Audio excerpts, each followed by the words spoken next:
Hello ನಮಸ್ತೆ ಎಲ್ರಿಗೂ ವಿಜಯಾಸ್ world YouTube ಚಾನಲ್ಗೆ ತಮ್ಮೆಲ್ಲರಿಗೂ ಸ್ವಾಗತ. ಇವತ್ತು ನಾನು ವರಮಹಾಲಕ್ಷ್ಮಿಗೆ ಡಬಲ್ ಸ್ಟೆಪ್ ನೇರ್ಗೆ ಹಾಕೋದನ್ನು ತೋರಿಸ್ತಾ ಇದ್ದೀನಿ. ಇದಕ್ಕೆ ನಾನು ರೇಷ್ಮೆ ಸೀರೆಯನ್ನು ಬಳಸಿದ್ದೀನಿ. ನೋಡಿ ವರಮಹಾಲಕ್ಷ್ಮಿ ಎಷ್ಟು ಕ್ಯೂಟಾಗಿ ಕಾಣ್ತಾ ಇದೆ ಅಂತ. ಇದಕ್ಕೆ ನಾನು ರೇಷ್ಮೆ ಸೀರೆಯನ್ನು ಬಳಸಿದ್ದೀನಿ. ಇದಕ್ಕೆ ತೋಪ್ ಮುಸ್ಕಿನ್ ಸೀರೆ ಅಂತಂದು ಕರೀತಾರೆ, ಇಳಕಲ್ ಸೀರೆ ಅಂತಂದು ಕರೀತಾರೆ.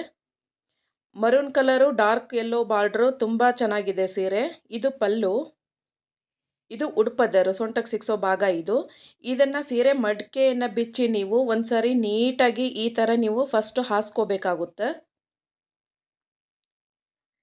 ಸೀರೆ ಪೂರ್ತಿ ಈ ಥರ ಮಾಡ್ಕೊಂಡ್ಮೇಲೆ ಈ ಬಾರ್ಡ್ರಿಂದ ಒಂದು ಬಾರ್ಡ್ರಿಂದ ಇನ್ನೊಂದು ಬಾರ್ಡ್ರಿಗೆ 7 ಇಂಚು ಡಿಫ್ರೆನ್ಸ್ ಬರೋ ಥರ ನೀವು ಈ ಥರ ಮಡಿಕೆಯನ್ನು ಹಾಕ್ಕೊಂಡು 3 ಇಂಚ್ ಅಗಲ ಬರೋ ಥರ ನೀವು ನೆರಿಗೆಗಳನ್ನು ಮಾಡ್ಕೋತಾ ಹೋಗಿ. ಇದು ಸ್ಮೂತ್ ರೇಷ್ಮೆ ಆದ್ದರಿಂದ ನೀರ್ಗೆಗಳು ತುಂಬ ನೀಟಾಗಿ ಬರ್ತಾ ಇದ್ದಾವೆ. ಸೆರಗಿನ ಕಡೆಯಿಂದ 1.5 ಮೀಟರ್ನಷ್ಟು ಬಿಟ್ಟು ನೀವು ಪೂರ್ತಿ ಈ ಥರ ನೀವು ಫೋಲ್ಡಿಂಗನ್ನು ಮಾಡ್ಕೋಬೇಕು. ಎಷ್ಟು ನೀರಿಗೆಗಳು ಜಾಸ್ತಿ ಆಗ್ತವೋ ಅಷ್ಟು ಸೀರೆ ಉಡ್ಸೋದಕ್ಕೆ ತುಂಬ ನೀಟಾಗಿ ಕಾಣುತ್ತೆ, ಚೆಂದ ಕಾಣುತ್ತೆ. ಆದ್ದರಿಂದ ನೀರಿಗೆಗಳು ಜಾಸ್ತಿ ಬರೋ ಥರ ಫೋಲ್ಡಿಂಗನ್ನು ಮಾಡ್ಕೊಳ್ಳಿ. ಸೆರಗಿನ ಕಡೆಯಿಂದ 1.5 ಮೀಟರ್ನಷ್ಟು ಬಟ್ಟೆ ಬಿಟ್ಟು ನೀವು ಉಳಿದಿದ್ದನ್ನೆಲ್ಲ ಸೀರೆನ ಈ ಥರ ಫೋಲ್ಡಿಂಗನ್ನು ಮಾಡ್ಕೊಳ್ಳಿ. ನೋಡಿ ಬಟ್ಟೆ ಸ್ಮೂತ್ ಇರೋದ್ರಿಂದ ನಮಗೆ ಸೀರೆ ಬಟ್ಟೆ ಕ್ಲಿಪ್ಪು ಬೇಗ ಬೇಕಾಗೋದಿಲ್ಲ. ಪೂರ್ತಿ ಎಲ್ಲ ನೀರಿಗೆ ಮುಗಿದ ಮೇಲೆ ನಾನು ಬಟ್ಟೆ ಕ್ಲಿಪ್ಪನ್ನು ತೊಗೋತೀನಿ. ಒಂದು ಸಾರಿ ಈ ಥರ ನೀಟಾಗಿ ಜೋಡಿಸ್ಕೊಂಡು ಆಮೇಲೆ ಬಟ್ಟೆ ಕ್ಲಿಪ್ಪನ್ನು ನಾನು ಹಾಕ್ತಾಯಿದ್ದೀನಿ. ನಾನಿಲ್ಲಿ ಮೂರೇ ಬಟ್ಟೆ ಕ್ಲಿಪ್ಪಿಂದ ನೆರಿಗೆಗಳನ್ನು ಸೆಕ್ಯೂರ್ ಮಾಡ್ಕೋತಾ ಇದ್ದೀನಿ. ಒಂದು ಸಾರಿ ಈ ಥರ ನೀಟಾಗಿ ಜೋಡಿಸ್ಕೊಂಡ್ರೆ ಉಡಿಸುವಾಗ ನಿಮಗೆ ಸುಲಭ ಆಗುತ್ತೆ. ಈಗ ನೆರಿಗೆಗಳನ್ನು ಮಾಡ್ಕೊಂಡಿದ್ದು ಕಂಪ್ಲೀಟಾಗಿ ಮುಗೀತು. ಈಗ ನಾನು ಪಲ್ಲು ಕಡೆಯಿಂದ ಚಿಕ್ಕದಾಗಿ 4ರಿಂದ 5 ಫೋಲ್ಡನ್ನು ಮಾಡ್ತಾ ಇದ್ದೀನಿ ಸೆರಗಿಗೆ. ಈ ಥರ ಚಿಕ್ಕದಾಗಿ 4ರಿಂದ 5 ಡಬಲ್ ಫೋಲ್ಡ್ ಅಲ್ವಾ, 4ರಿಂದ 5 ಅಷ್ಟೇ ಇಲ್ಲಿ ನಮಗೆ ಫೋಲ್ಡಿಂಗು ಸಿಗೋದು. ಮತ್ತೊಂದು ಸಾರಿ ಕೈಯಿಂದ ನೀಟಾಗಿ ಇವನ್ನ ಫ್ರಿಲ್ಲನ್ನು ಜೋಡಿಸ್ಕೊಂಡ್ಮೇಲೆ ಸೇಫ್ಟಿ ಪಿನ್ನಿಂದ ಸೆಕ್ಯೂರ್ ಮಾಡ್ಕೊಳ್ಳಿ. ನೋಡಿ ಈ ರೀತಿ ನೀಟಾಗಿ ನೆರಿಗೆಗಳು ಕೂತಿದೆ. ಈಗ ನಾನಿಲ್ಲಿ ಸೆರಗಿನ ತುದಿಗೆ ಒಂದು ಸೇಫ್ಟಿ ಪಿನ್ನಿಂದ ಸೆಕ್ಯೂರ್ ಮಾಡ್ತಾ ಇದ್ದೀನಿ. 1.5 ಮೀಟರ್ನಷ್ಟು ಬಿಟ್ಟು ಇನ್ನೊಂದು ನಾನು ಸೇಫ್ಟಿ ಪಿನ್ನಿಂದ ಇಲ್ಲೇ ಸೆಕ್ಯೂರ್ ಮಾಡ್ತಾ ಇದ್ದೀನಿ. ಇಷ್ಟಾದರೆ ನಿಮ್ಮದು ಫೋಲ್ಡಿಂಗು ಮುಗಿದಾಗೇನೆ. ಹಬ್ಬದ ದಿನ ಕೆಲಸ ಜಾಸ್ತಿ ಆಗೋದ್ರಿಂದ ಹಿಂದಿನ ದಿನವೇ ಈ ರೀತಿ ಮಡಚಿಟ್ರೆ ಹಬ್ಬದ ದಿನ ದೇವಿಗೆ ಸೀರೆ ಉಡಿಸೋದು ತುಂಬಾ ಸುಲಭ ಆಗುತ್ತೆ. ಬನ್ನಿ ಇವಾಗ ದೇವಿಗೆ ಸೀರೆಯನ್ನು ಉಡಿಸೋಣ. ನಾನು ಟೇಬಲನ್ನು ಇಟ್ಟು ಟೇಬಲ್ ಮೇಲೆ ಬಿಳಿ ಬಟ್ಟೆಯನ್ನು ಹಾಕಿ ಅದ್ರ ಮೇಲೆ ಪ್ಲೇಟಲ್ಲಿ ಅಕ್ಕಿಯನ್ನು ತುಂಬಿಟ್ಟಿದ್ದೀನಿ. ಅದ್ರ ಮೇಲೆ ಇವಾಗ ನಾನೊಂದು ಬಿಂದಿಗೆಯನ್ನು ಇಡ್ತಾ ಇದ್ದೀನಿ. ಬಿಂದಿಗೆ ಕಂಠಕ್ಕೆ ಡಬಲ್ ಸ್ಟಿಕ್ ಗಮ್ಮನ್ನು ಹಚ್ತಾ ಇದ್ದೀನಿ.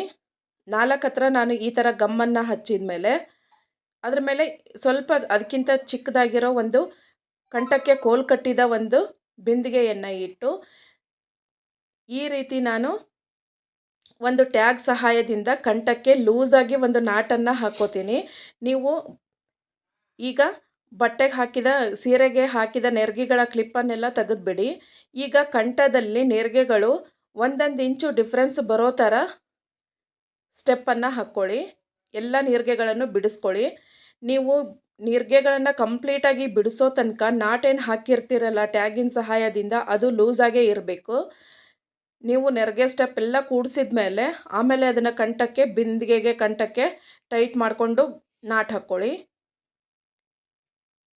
ನೋಡಿ ಈ ರೀತಿ ಸ್ಟೆಪ್ ಬೈ ಸ್ಟೆಪ್ಪು ಜೋಡಿಸ್ಕೋತಾ ಹೋಗಿ. ಈಗ ಸೆರಗನ್ನು ವಿ ಶೇಪಲ್ಲಿ ಹಾಕ್ತಾ ಇದ್ದೀನಿ. ಈ ರೀತಿ ವಿ ಶೇಪಲ್ಲಿ ಸೆರಗನ್ನು ಹಾಕಿದ ಮೇಲೆ ಗುಂಡು ಪಿನ್ನಿನ ಸಹಾಯದಿಂದ ನಾನು 2 ಹತ್ರ ಲಾಕನ್ನು ಮಾಡ್ತಾ ಇದ್ದೀನಿ. ನೋಡಿಲ್ಲಿ 2 ಹತ್ರ ಲಾಕನ್ನು ಮಾಡ್ತಾ ಇದ್ದೀನಿ. ಈ ರೀತಿ ನೀಟಾಗಿ ಲಾಕನ್ನು ಮಾಡ್ಕೊಳ್ಳಿ.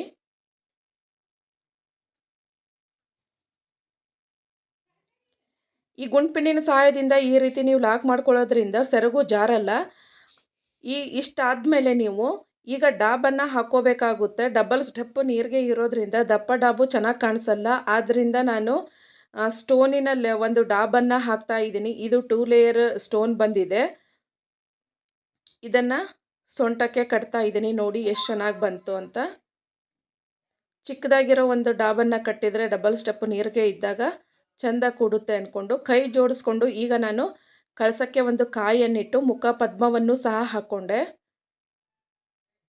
ಮುಖಪದ್ಮ ಹಾಕಿದ ಮೇಲೆ ಇದ್ರ ಉತ್ತರ ಕರ್ನಾಟಕ ಸೀರೆ ಅಲ್ವಾ, ಸರಗಳನ್ನು ಸಹ ನಾನು ಉತ್ತರ ಕರ್ನಾಟಕ ಸೈಡಿನವೇ ಹಾಕ್ತಾ ಇದ್ದೀನಿ. ಫಸ್ಟು ಗುಂಡಿನ ಸರ ಹಾಕ್ಕೊಂಡು ಆಮೇಲೆ ಬೇನ್ಕಾಯಿ ಸರವನ್ನು ಹಾಕಿದ್ದೀನಿ. ಈಗ ಮಾಂಗಲ್ಯ ಚೈನನ್ನು ಸಹ ಹಾಕಿದ್ದೀನಿ. ನಂತರ ಹೂವಿನ ಮಾಲೆ ಜೋಡಿಸ್ಕೊಂಡು ಜಡೆಬಿಲ್ಲೆಯನ್ನು ಸಹ ಹಾಕ್ತೀನಿ. ಇಷ್ಟಾದರೆ ನಿಮಗೆ ಸಿಂಪಲ್ಲಾಗಿ ವರಮಹಾಲಕ್ಷ್ಮಿದು ಒಂದು ಅಲಂಕಾರ ಮುಗಿಯುತ್ತೆ. ನೀವು ಕಿರೀಟವನ್ನು ಬೇಕಾದರೆ ಹಾಕ್ಕೋಬಹುದು. ಒಂದು ಗುಲಾಬಿ ಹೂವಿನ ಮಾಲೆಯನ್ನು ಸಹ ಹಾಕಿದ್ದೀನಿ.